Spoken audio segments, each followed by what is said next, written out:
മുഖ്യമന്ത്രി സ്ഥാനത്തെ ചൊല്ലി കോൺഗ്രസ് നേതാക്കളുടെ വടംവലിയിൽ മുസ്ലിം ലീഗിൽ പ്രതിഷേധം. പൊരിവെയിലിൽ രംഗത്തിറങ്ങിയ പ്രവർത്തകരെ നിരാശപ്പെടുത്തരുതെന്ന് ലീഗ് നേതാക്കളുടെ താക്കീത്. മല്ലികാർജുൻ ഖാർഗെയെയും രാഹുൽ ഗാന്ധിയെയും പ്രതിഷേധം അറിയിക്കാൻ ഉറച്ച് ലീഗ് നേതൃത്വം.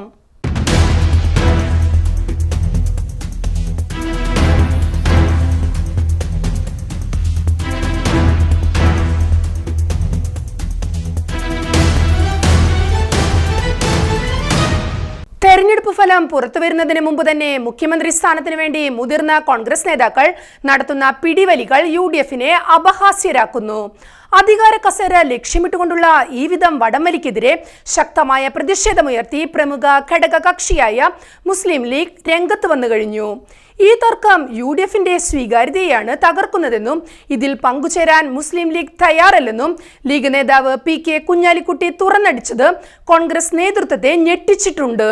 തെരഞ്ഞെടുപ്പിന് ശേഷമുള്ള വിലയിരുത്തലിൽ UDFന് മുൻതൂക്കം ലഭിക്കുമെന്ന വാർത്തകളാണ് ഭൂരിപക്ഷം സർവേകളും പുറത്തുവിട്ടത്.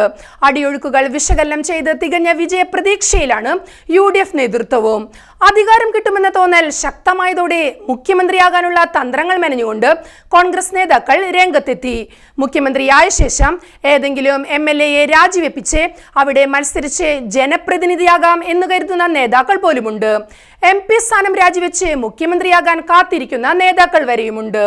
UDFന് മുൻതൂക്കം ലഭിച്ചാൽ പ്രതിപക്ഷ നേതാവ് VD സതീശൻ മുഖ്യമന്ത്രിയാകുമെന്നായിരുന്നു പൊതുവെയുള്ള വിലയിരുത്തൽ. എന്നാൽ ആ നീക്കത്തെ അട്ടിമറിച്ചുകൊണ്ടാണ് ദേശീയ ജനറൽ സെക്രട്ടറി KC വേണുഗോപാൽ രംഗത്തെത്തിയത്. വേണുഗോപാൽ സജീവമായി രംഗത്തെത്തിയതോടെ മാറി നിന്നിരുന്ന രമേശ് ചെന്നിത്തലയും മുഖ്യമന്ത്രി സ്ഥാനം ലക്ഷ്യമിട്ട് രംഗത്തെത്തി. ഈ 3 പേരുടെ പേരുകളാണ് ചർച്ചകളിൽ നിറയുന്നതെങ്കിലും മറ്റു ചില നേതാക്കൾ കൂടി ഇതേ ആവശ്യവുമായി രംഗത്തെത്തിയിട്ടുണ്ട്. പലരും സ്വന്തം അനുയായികൾ വഴി തങ്ങളുടെ ഫോട്ടോകളും വീഡിയോകളും പ്രചരിപ്പിക്കുകയാണ്. മുഖ്യമന്ത്രിയാകാൻ ഏറ്റവും യോഗ്യൻ താൻ തന്നെയാണെന്ന് പ്രചരിപ്പിക്കുകയുമാണ്. കൂടാതെ മുതിർന്ന പല നേതാക്കളും ചേരിതിരിഞ്ഞ് ആരോപണ പ്രത്യാരോപണങ്ങൾ ഉയർത്തുകയുമാണ്. തെരഞ്ഞെടുപ്പ് വിജയ പ്രഖ്യാപനത്തിന് ശേഷം മുഖ്യമന്ത്രി ആരെന്ന് നിശ്ചയിക്കുന്നതിന് പകരം ഈ വിധത്തിലുള്ള ചക്കളത്തി പോരാട്ടം പൊതുസമൂഹത്തിൽ UDFനെ വല്ലാതെ അപഹാസ്യരാക്കിയിട്ടുണ്ട്. ഈ സാഹചര്യത്തിലാണ് കടുത്ത നിലപാടുമായി മുസ്ലിം ലീഗ് രംഗത്തെത്തിയത്.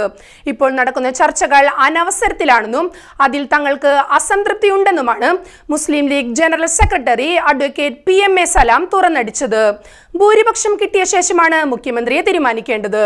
അല്ലാതെയുള്ള ചർച്ചകൾ അനുചിതമാണ്. UDF സ്ഥാനാർത്ഥികളെ വിജയിപ്പിക്കാനായി പൊരിവെയിലത്ത് പ്രവർത്തിച്ച ആയിരക്കണക്കിന് പ്രവർത്തകരെ നിരാശരാക്കുന്ന വിധത്തിലാണ് ചില നേതാക്കളും പ്രവർത്തിച്ചു വരുന്നത്. ഇതിനോട് മുസ്ലിം ലീഗിന് യോജിക്കാൻ കഴിയില്ല. ഈ വിധത്തിൽ ശക്തമായ നിലപാടാണ് മുസ്ലിം ലീഗ് കൈക്കൊണ്ടിട്ടുള്ളത്. കഴിഞ്ഞ നിയമസഭാ തെരഞ്ഞെടുപ്പിൽ UDFന് വേണ്ടി അതിശക്തമായി പ്രവർത്തന രംഗത്തുണ്ടായിരുന്നത് ലീഗ് നേതൃത്വമാണ്. കോൺഗ്രസിന് സംഘടനാ ദൗർബല്യമുള്ളിടത്തെല്ലാം മുന്നിൽ നിന്ന് പ്രവർത്തിച്ചിരുന്നത് ലീഗാണ്. അത്തരം ലീഗ് നേതൃത്വം തന്നെ അസംതൃപ്തിയാൽ പൊട്ടിത്തെറിക്കുന്ന സാഹചര്യമാണ് നിലനിൽക്കുന്നത്.